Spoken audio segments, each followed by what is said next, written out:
Good morning, Bitcoiners. Good morning. We have proof of sunrise, right? We're good. Sun's up, right? I checked for all of you. Bitcoin's running. There's only really two stories that matter each day. Is the sun coming up? And is Bitcoin running? And once we're sure about those two things, we can have a coffee and talk about what's new. Good morning, Justin. Good morning, Bitcoin Graffiti. We're going to be talking about the sunrise today. If you didn't know, the Chinese characters used for the country of Japan and Japan's own name for itself, Nihon, actually means where the sun comes up.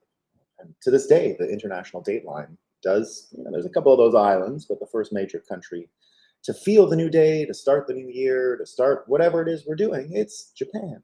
Right? So the root of sun, yes, the root of the sun, Bitcoin Graffiti, who is a Japanophile like myself. I have communicated with him outside of the show several times. And because he's a great writer, he's doing a lot of stuff around sci-fi and fantasy, and has kanji and stuff like that in his. I think he's got some katakana and 3 alphabets in Japan. Anyway, we won't talk too much about Japanese alphabets. Maybe we got to get to the fakest news of the day first, right? We need the fakest news of the day. What's happening? What's the fakest news? Well, I'm not sure if it's true or not. That's part of what makes Moscow time so confusing, right? It's the confusion around whether or not it's true. I didn't even check. I'm gonna try and do a poll with all of you guys. So this is, someone wrote this, right? Someone wrote this. We've talked about the Stanford list of harmful language a few times on the show. Someone wrote yesterday on Twitter, could be fake, could be real, you tell me.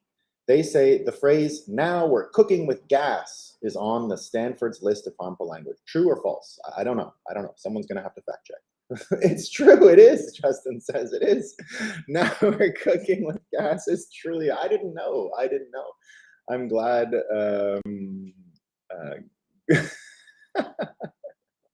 I'm glad it's there. I'm glad, thank you, Stanford. You're really protecting us. So thank you, Justin. Justin, if you guys didn't know on the show, has a Substack where he talks all about healthy living and eating in particular, and how to get to those farmer sourced, not big grocery store places to get your food.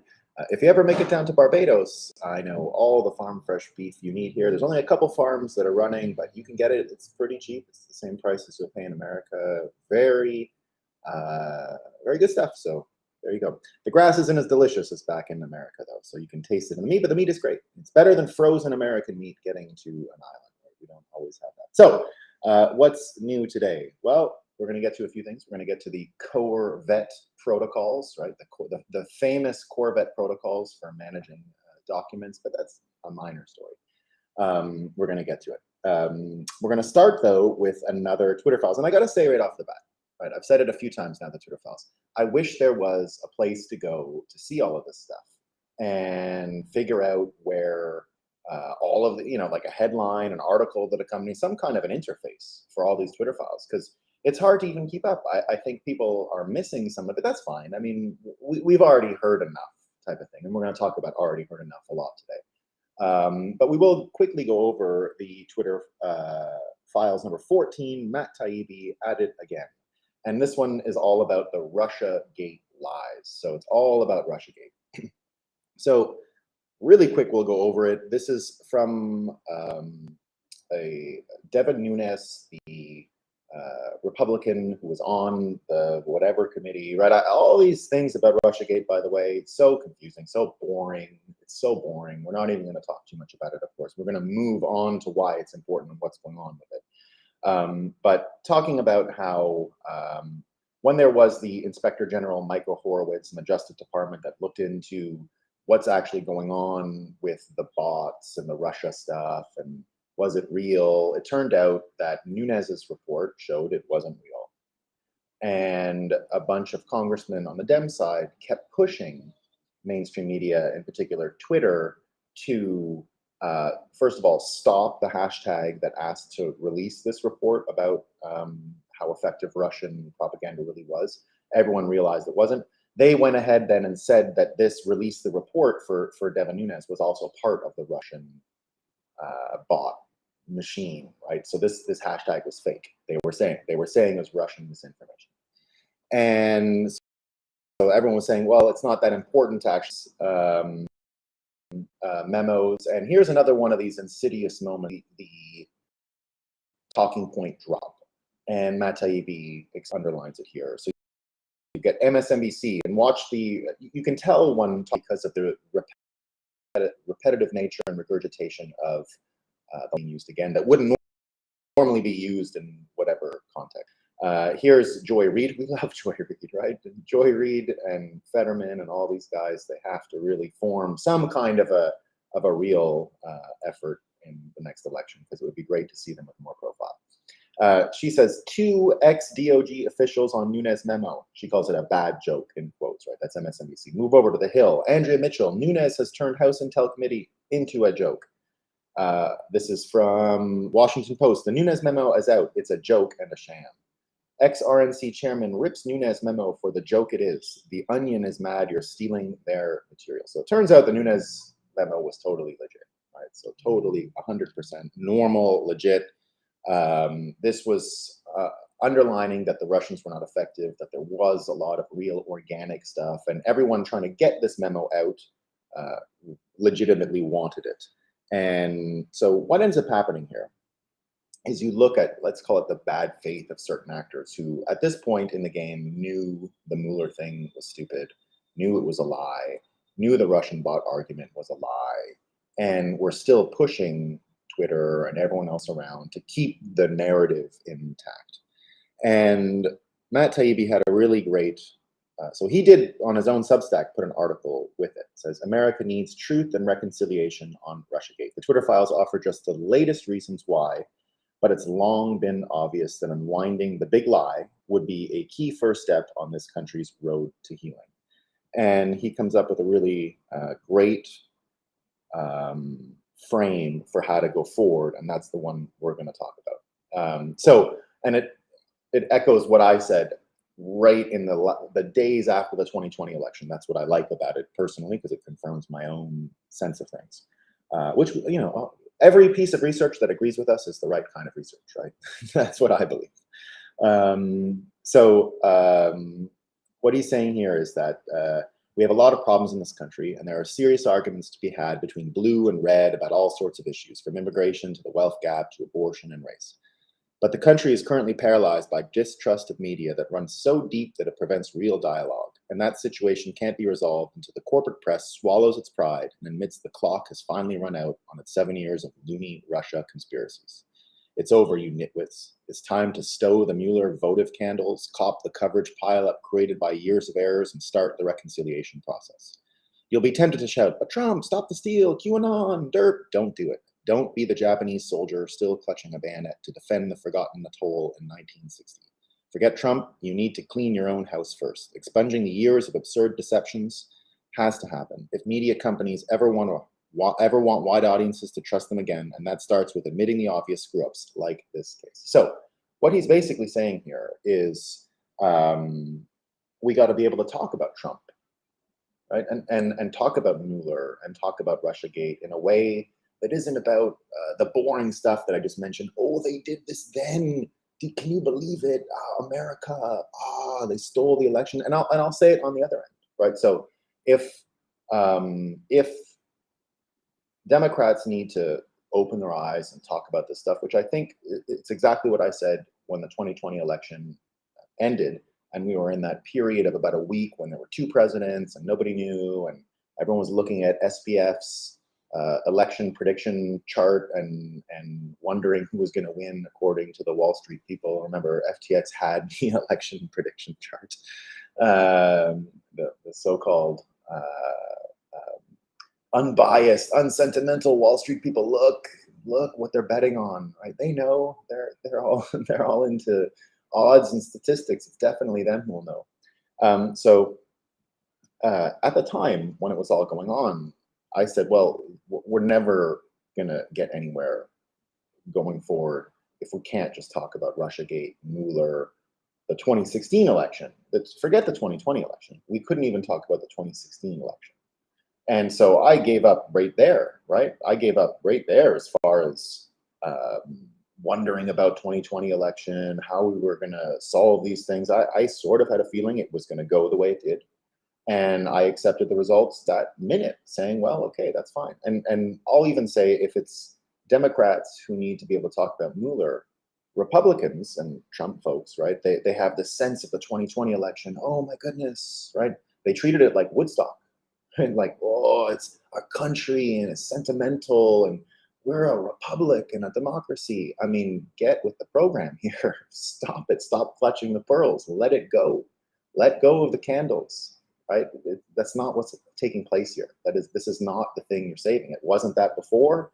Unfortunately, I know everyone stood up and sang the anthem at sports games for every sports ball match from the 1940s on, but it was bullshit, right? And while there are lots of true things about Americans, America itself is undergoing massive changes. Now, I'm not arguing at all that the spirit of America is not there, that our ability to be the great Republican people, and I mean it in the small r Republican, not the partisan Republican. I mean in the way that a republic is supposed to be formed, a division of power between executive branch and legislative branches, state-controlled powers that are much closer to the people, a devolution of powers to much more localized systems, municipal, all that kind of stuff, right? So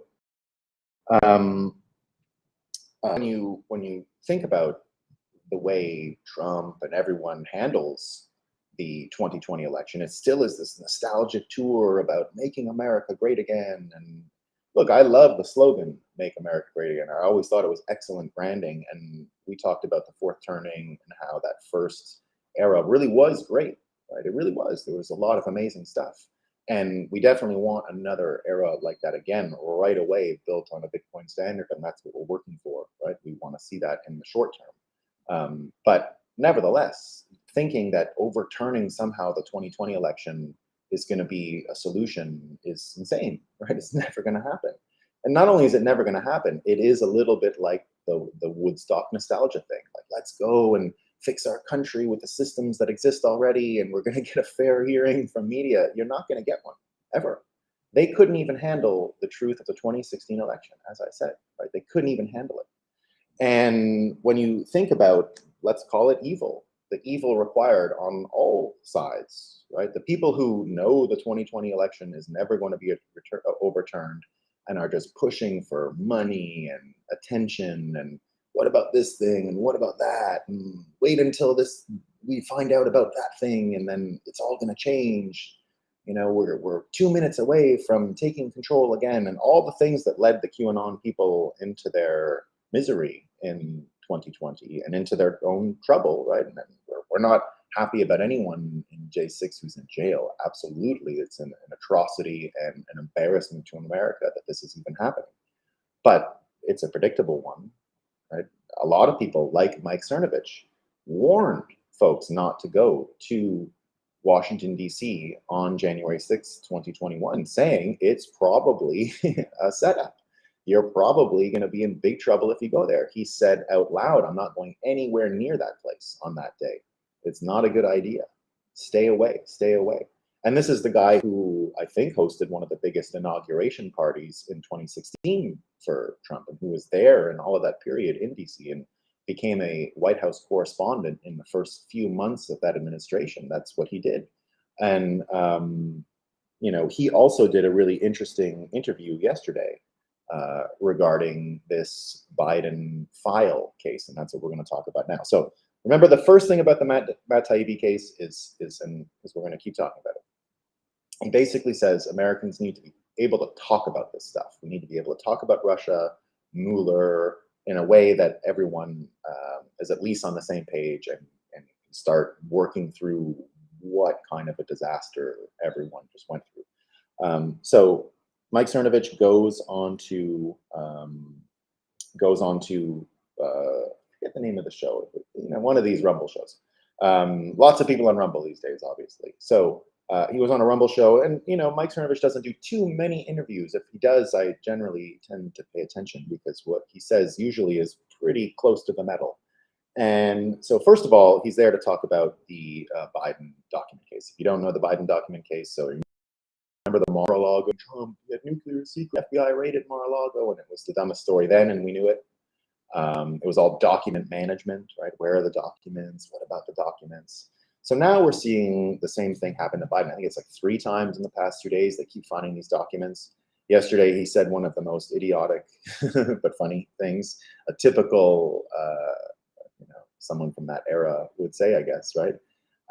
He said, I was in the garage with the Corvette, and everyone knows that I protect my Corvette. It's like maximum security for his car. So he tried to like imbue the logic that it was safe because the car is safe, right? So some people today calling it the Corvette Protocol, right? The Corvette Protocol, the little known Corvette Protocol.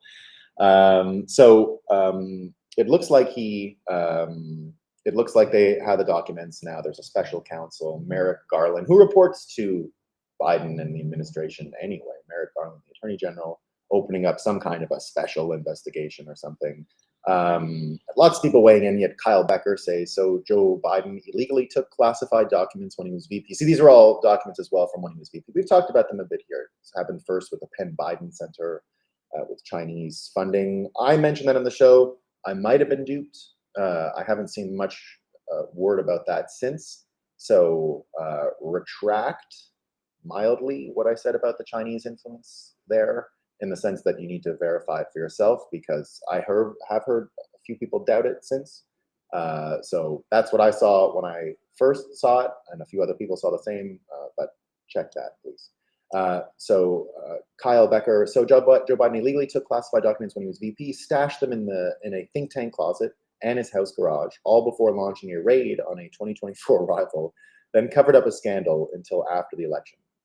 Why isn't Biden impeached and removed from office yet? So some people asking that.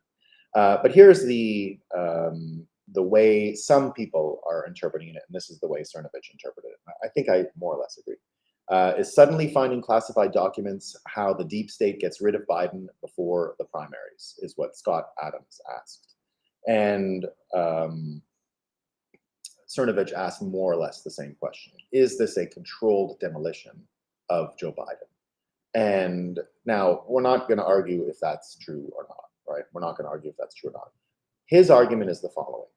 More or less, the deep state wants Trump to run again. This is Mike Cernovich's logic.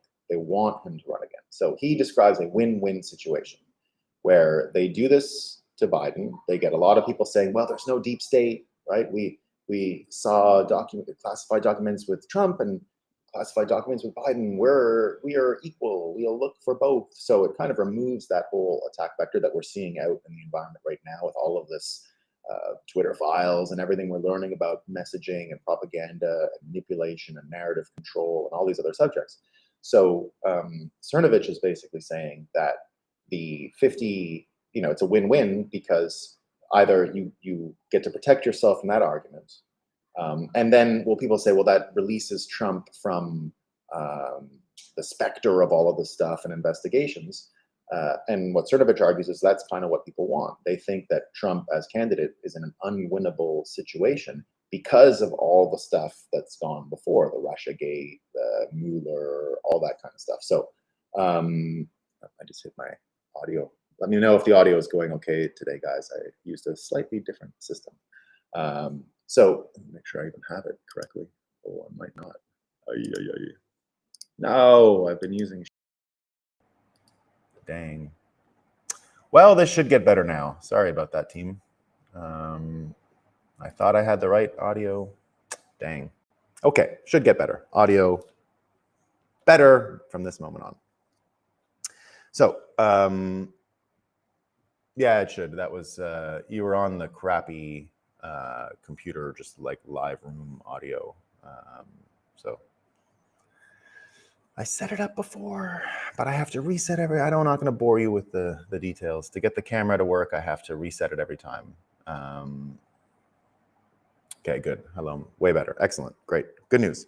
What Cernovich argues here is that basically evil exists, and there are people who think that Trump, as a controlled candidate who they can easily beat, is the better scenario. Now, he also argues that Biden is easy to be a castaway. Of course he is, right? Like, who really needs Biden when he got a Fetterman in the wings, or what Cernovich says is going to be Gavin Newsom. He keeps making the Gavin Newsom case, that Gavin Newsom behind the scenes has already been, it's already been decided he's going to primary and he's going to win as long as Biden is correctly controlled, demolished. So what he says is that now, he's not trying to bring receipts and trying to bring proof. He's just trying to say you have to get in a mindset where you can imagine this type of evil exists. And he says that if you look at all these Twitter files and all of this information, then it's clear this type of manipulation is well within the bounds of what we've seen so far, well within the realm of reality if you pierce through things like the Twitter files and see the news, and the actual news, not the corporate news, but if you see events of the last 7 years now, basically 2016 on, you'll see evidence of this kind of behavior. And he goes on to say, and this is where I'm going to jump to a bit of our board and a bit of what we're talking about beyond this, how to get through this basically, and how to navigate all of these things. So what he says, and he gives this advice, right, that he quotes the Jesus passage where Jesus says, be as cunning as a serpent and as peaceful as a dove, right? So cunning as a serpent and peaceful as a dove. And so now I'm going to jump into my own frame here. And I agree 100% with what Cernovich says, but we're going to get into some of the simulation theory around it, right? So what he's basically saying is, you are like sheep among wolves, Jesus, right? You are sheep among wolves. I'm sending you out. You are sheep among wolves. Everything around you is dangerous and you are vulnerable, but you can survive with these two abilities, right? The cunning part of the snake really being the most important piece. Now, did you know this? Did you know that the name America, right? Nothing to do with that fake story, Amerigo Vespucci, some low-rate Italian guy who they said got the whole continent named after him. It's a scam, right? It's a total scam. Like much of American history, not true, right? We've talked a lot about this show. If you think the news that we read is fake, wait until you get a load of history. Way faker, way faker. So now, how much do we know? There's enough solid stuff that we can go on, and one of them is this: the history of America, the word, right? America really means America, and it was an Incan word, and it meant the winged serpent, or the plumed serpent, the serpent that can fly, dragon, more or less, like a type of dragon, right? A type of dragon. And we still see it in a lot of the iconography of the American continent. So of course, we've talked a lot about the duality of America, right? This is what can be considered a severed or split apart dragon, right? This is the plumed serpent here. The plumed serpent being the flying eagle and the actual don't tread on me serpent. We've used these to describe the duality of America several times on this show. This is the imperial force of America and the revolutionary power of America. It's both poles at once.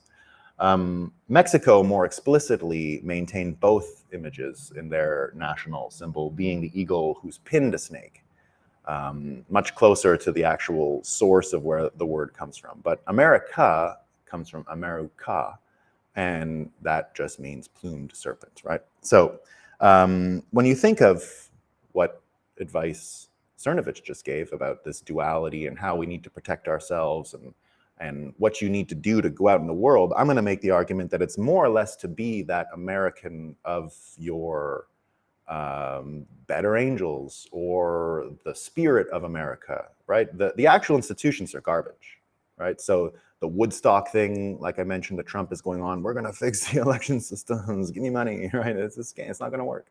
I love Trump, but it's not going to work, right? These are old fellas that are talking about Corvettes and stuff like that, right? It's not what we're dealing with here. And as much as I appreciate smashed reality, I don't think he's the guy who's going to fall into the end zone. Maybe I'm wrong. If it is him, great, right? But we have a whole new type of reckoning here. So Elia Kazan, who I've mentioned a few times before, mentions what this America is about, and how being American is actually universal. I'm not American as in I'm born in America, my kids are born in America, but I did not pursue citizenship. As far as I'm concerned, citizenship when global taxation came in administration, and I will never, ever, ever, ever, ever, ever try and get that, right? They already tax me globally as it is, so forget about it, right? I don't need to stop my only exit ramp from that. Yeah, Brandon says Trump went against the Constitution. It's going to be hard to get free thinkers. That's what I'm not asking anyone to do. Like, I don't think we need Trump, is what I'm getting at. We don't need him, right? Like, he was great to start the process, get the ball rolling, but we don't need him. Here's what Elia Kazan said, right? Elia Kazan, as I've mentioned before, was really one of the architects of some of our troubles in America, in a certain sense. He's the man who brought the Stanislavski method of acting and all of the political stuff with it, right? He brought method acting from Russia to America. And you can still see the difference in method acting versus the old school of acting to this day, right? Method acting is about taking your inner emotions and bringing them out on stage. You can see the most vivid example of it is the Elia Kazan Streetcar Named Desire film, where you had Marlon Brando, who was a method actor, and Vivian Lee, who you would remember from what was that one with the Gone with the Wind, right? That she's a classical actress, so that's just train technique and do all those things. So you can tell already in that movie was a problem, because Stanley Kowalski, the Marlon Brando character, is supposed to be the villain. You're not supposed to like him, but he was such a good actor that everyone liked him. They didn't care about the woman and her troubles and her misery and all that. And that was part of what Elia Kazan and Lee Strasberg and a few others brought to America. Now, it's better acting, right? But it does cause tremendous mental health problems in the people who practice it, right? Just look at some of these actors, what they have to go through, you know, the Heath Ledger and Joker situation, right? This is, you get people who don't, clean themselves for months and all this kind of stuff, right? And the famous story of, I don't know which actor, Laurence Olivier or one of these famous actors, looking at Dustin Hoffman and saying, good man, good. Dustin Hoffman, I guess, had to play someone who was tired and didn't sleep for like 3 days. And Laurence Olivier said to him, good God, man, you ever heard about acting? So, he's the one who did it. Whether it's good or bad, who knows? But it's better acting and better art, so let's go with it. Elia Kazan did Streetcar Named Desire, so he brought Marlon Brando, he brought Paul Newman, he did Cat on a Hot Tin Roof, and all of these movies. He brought the other fella, James Dean, right, East of Eden, and a few others. That's all him. And he was the guy who named names in the McCarthy time. Right? So he's the one who named names. And what did he name? Well, he said this person's a communist and that person's a communist. And he never gave them names they didn't know. He just was done with protecting communists and said, I've had enough with it. And then he got blacklisted from then on, could never work in Hollywood ever again, basically. That was the end of him. It took years for him to be honored. And I think even in the 90s, he received that Academy Award for lifetime, blah, blah, blah, blah, blah. And they booed him, right? Or people didn't clap or something, if I remember correctly. Some did, right? Some didn't. And so here's, after learning about all that, getting blackballed in America or blacklisted in America, and being the guy who was a communist and then changed and all these kinds of things, right? So here's what he said. And I read this once, the CoinDesk staff in old days of Bitcoin, 2017. I had a house. I rented a house on the Rockaways, in New York City. If you ever heard of the Rockaway Beach. Rockaway Beach, New York City has a surf beach, if anyone was wondering. There is a surf beach in New York City. And I would take a boat, like a ferry. Instead of commuting, I would just get on the ferry in the Rockaways, and it would bring me around the Vespucci Bridge. No, not Vespucci. Amerigo Vespucci? Anyway, another Italian guy. Sorry, no, not Vespucci. Pardon me. It's an Italian bridge, but I can't remember what it's called right now. Anyway, we'd go Italian name to Staten Island. I would go under that, around Coney Island, and then under the bridge and into New York Harbor, and it was a really nice time. And July 4th, one year, I had all the CoinDesk staff come and join me, and it was the Verrazano. Yeah, very good, the Verrazano. Yeah, exactly, Verrazano Bridge. So they all came, and we had a barbecue at my place, and it was great. And I read them this, right, just because I wanted to share it, right? And here's what it says. He says, this is Elia Kazan, now years later, reflecting on what he had done, how he had participated, what he'd lost, what he'd won, but this was his conclusion, right? He says, I think you and I, all of us, have some sort of stake in the United States. If it fails, the failure will be that of us all, of mankind itself. It will cost us all.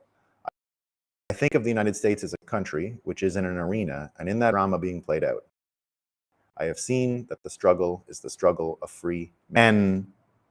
And that's it, right? So when I say be an American, right, what we're saying here is embrace what that means, right? It's the serpent and the eagle. It is the plumed serpent. And you embrace these things because you have to be cunning. It's a tough world out there.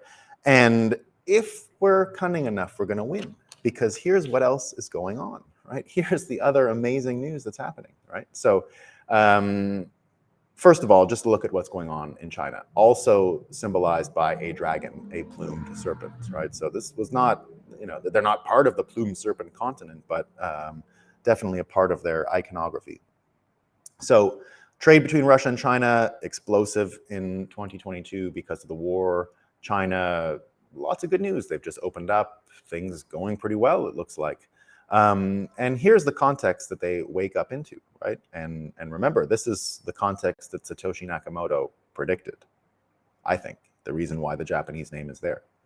This is from Serious Report, something Westerners have largely failed to grasp. US dictated terms at Bretton Woods in 1944 because they, by their design, became the World War II creditor nation. Fast forward 78 years, and US is now the bankrupt nation, and China is its biggest creditor. And okay, so that doesn't look good for America, of course, right? It doesn't look good for America. And then all of this stuff going on with China reconstituting global trade. Basically, US sanctions didn't work, right? Russia think they're going to survive. We don't know. I mean, maybe I could be wrong. I've been wrong about Russia before, but maybe that's the case, right? American allies in trouble, right? It's not just America who's in debt, right? The other party of World War II, Japan. Yesterday, $150 billion failed bond buying or operations in the past 3 weeks, right? So it's not working. It's not working. They invented QE. They invented it all, and it ain't working. Wall Street Silver says, is there any way out of this mess for Japan? They can't let rates increase. There is too much debt. Nobody else will buy the debt, so the Bank of Japan has to keep printing to buy it all, keeping rates low. How does this end, he asks. Well, I might know. I might know. In the same way that Japan is the land of the rising sun, the start of the day, the beginning of time, right? The beginning of time. America and Japan have also announced a pretty amazing partnership. Let me find the files. And that is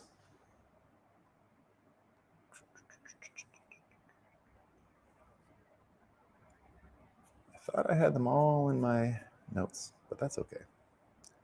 Here it is. So I mentioned it a few days ago, but looking more into it and thinking about all of this context, Japan budget blown, machinations aren't working, they're in debt, America's in debt. Is it going to be China that takes over? Right? According to Serious Report, according to the logic of the world we've grown up in, yeah, right? If we replay World War II, we're done. We're done. America can't survive this kind of economic calamity. Eventually, it's unwindable. We can inflate. There's a few things we can do. I'm not saying it's complete. Like I'm not saying Serious Report has it all figured out. Right? Maybe I'm wrong, and maybe the logic and physics of the end of World War II don't apply now. That could totally be the case, right? But the logic and the physics, I think, anyway, won't apply because of things like this, Japan and US to cooperate on next generation nuclear reactors. So according to their joint statement, and this is nuclear weapons, right? This is all kinds of stuff. Japan and the United, they didn't say the weapons, but it's coming. Basically, Japan is going to arm itself. Japan and the United States will step up cooperation in developing and constructing next-generation advanced reactors, including small modular nuclear reactors within each country and third countries. The two governments already revealed a plan in October to work together on helping Ghana introduce small nuclear reactor technology. Speaking to reporters on after Monday, they talked about just how positive all of this can be, and they can keep the reactor. And in the end, they really are concerned about the Chinese question, because this is what they say: we will opportunities for collaboration with the United States to make full use of existing reactors and create stronger supply chains. So this is a global security question, as far as I can tell. And now when you think about, right, Japan and how cunning Americans have to be to survive this, right? How cunning. We don't need war, right? That's exactly what was described in this dove and serpent analogy that Jesus shared and Cernovich shared with us, that we need to be cunning. It's a very dangerous world, but we can thread this needle. We can control energy if we get into the finance of these nuclear reactors as Bitcoiners. When I say we can win, we can control, I mean Bitcoiners, right? Because the only answer out of this now is a neutral currency that doesn't favor one country or the other as they continue to march towards this interaction, let's call it. So that's what we got today, right? We got this idea that in order to get forward in life, we have to just embrace the spirit of being American and the revolutionary force that's in it, and the global powers that we can unleash with things like Bitcoin, and we're going to be okay. We're going to make it. We're going to make it. We're going to make it. And that's why we don't need to argue about the elections and Trump Mueller and Trump Russia, right? It's up to people to be able to talk about this stuff on their own. And the minute you notice someone is just using talking points, programmed language, you can start discounting what they say or persuade them or do what you must. But basically, we need to just change the mega politics of the world, and that's energy and that's money. And if we change those two things, there's no arguing needed. We'll just change reality.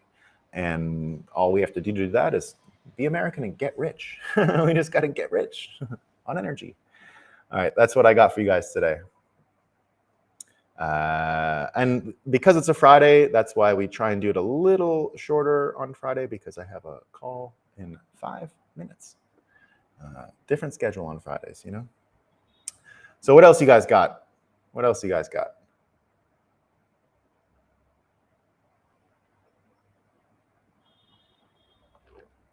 We got Daniel saying the way is being cleared for Vetterman. Yeah, maybe. He could be the guy who gets it. I mean, look, I think most people are happy with, Gavin Newsom has a problem against him, which he's kind of an alpha male, right? And that doesn't really always play well. I think people are aware of that. And Fetterman's not an alpha male, right? Everyone already talks about how, and everyone's okay with it. The wife tells him what to do, and he's fine. And the wife tells Biden what to do, and it's fine. So maybe that's the way it's going to be. I don't care. That's fine. Bitcoin is the first of its kind in many ways. It's a new kind of nation state. Yeah, that's always how I describe it. Yeah, that's how I describe it. It's an empire of the mind, and at least digitally implemented. So it's not just in our imaginations. Yeah, Brandon, this is what he said earlier, that Trump went against the Constitution. It's going to be hard to get free thinkers to vote for him now. Yeah. Yeah, we don't need him. We don't need him, Got to let him go. He was funny. I mean, we missed the show. The show was great. I think he missed his chance. The Newsom time is done. Yeah, I think so. Yeah, Daniel, you are likely right. The Newsoms and the Trudeau's time is done. I think so. But it doesn't mean they can't make a mistake. I think Fetterman is probably more attractive than Newsom for the reasons I just described. And I think he can. I'm not kidding. I think he can win. I don't mean it as a joke. And I would be for it. I would be for it. It's great. It's great branding. Like, you know, think about what England has to go through now with all of these countries. They got to get everyone to buy the new shitcoins with the king's face on them. Imagine you had to go market with this guy's face on your money. It's hard. Like, Fetterman's the same idea, right? Any updates on Brazil or Argentina? And this is a good one. Yeah, it's DCA Friday. That's my favorite day of the week too. And then Brandon asks, any updates on Brazil or Argentina? Fog of war, unfortunately.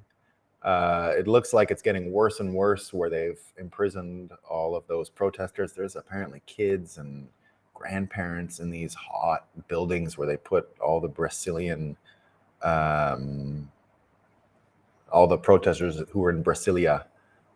So it doesn't sound good. There's not a lot of digging you can do right now. It's really just like what's going on with these people, and people are dying in there and they can't even drink water.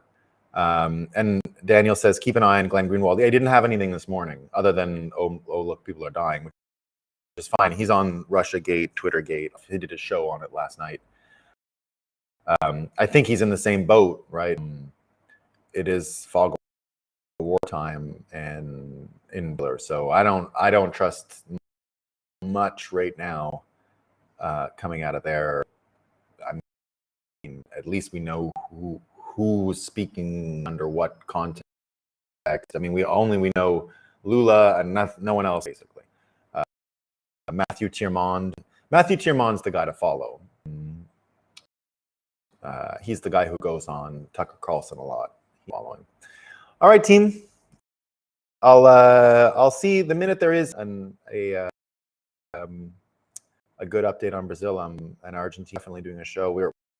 We're following that Argentinian Bitcoin guy, by the way, the one I mentioned with the hair and the sideburns, and everyone says he looks like Austin Powers. I think rightly points out that having a distinguishable style world of political